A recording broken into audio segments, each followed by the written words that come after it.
beginning with the college part, like I said, I went to college because I was told I was stupid and didn't know anything. I graduated. I had so many interests: atmospheric weather.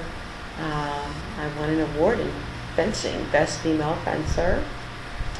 And I was an older lady, and I was shaped better than the younger ones because of the martial arts classes and different things. But I ended up coming out as a graphic artist, and a pretty good one. But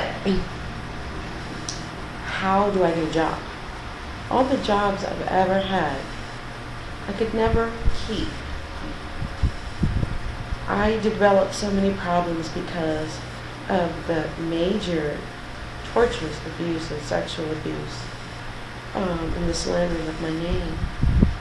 I would be on on a job, and I would think that, people were, talking about me, or, if they acted a certain way towards me. And in fact, it could have been that they were mad about something else, and it had nothing to do with me. But because I had this deep emotional problem, and I was so sensitive because when it happened to me, I would walk off the job and I would be like just so sad. And I always felt alone. That bothered me.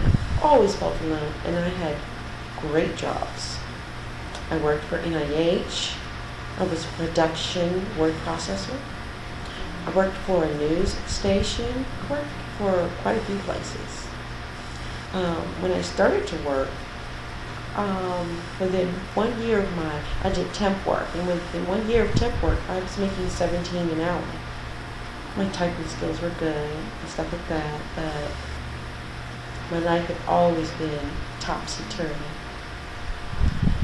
And, I don't know. I know there are some of you out there who have been through what I've been through, maybe even worse. What can I say that would make you feel better? There's nothing anyone can say. There's nothing a counselor could even say to you that would make you feel better. First of all, a counselor is not your best friend, so you really shouldn't be telling them everything. I've learned that the hard way. Because you don't know if that counselor is a pervert or not.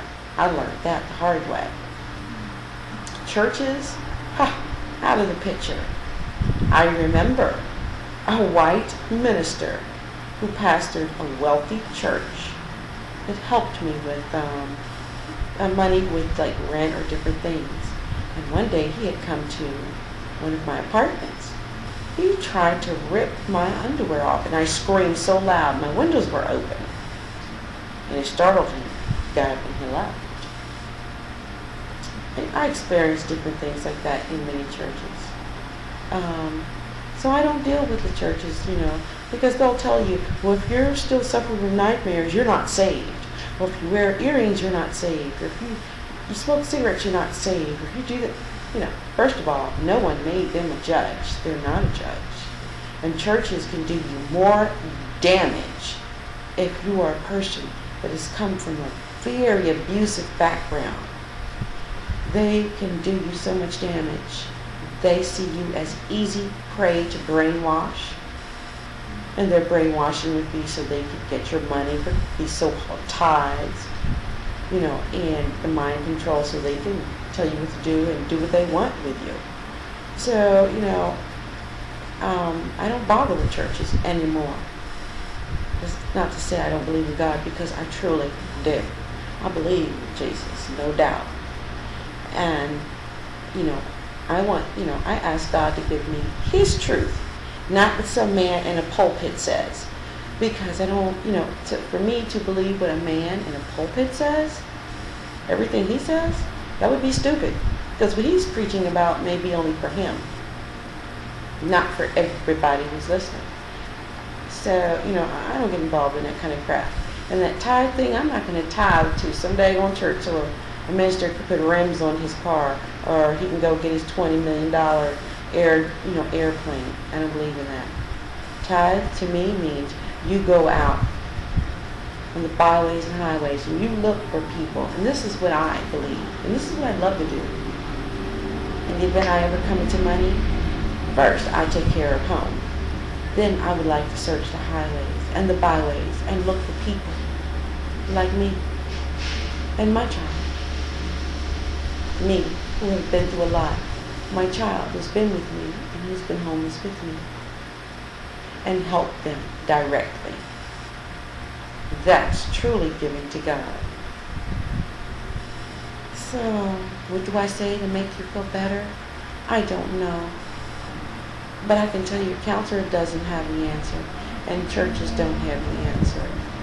I have seen God do some wonderful things for me and my daughter, and I believe that's the only thing that kind of keeping me going a little bit. At this point in my life, now, I have to say, for some odd reason, God has kept me, kind of well kept. I am very attractive, educated, and I guess maybe you may say well-spoken, and I like to, dress nice, and I like wonderful conversation. I'm an artist, and I love beautiful music, the Philharmonic Orchestra and things like that.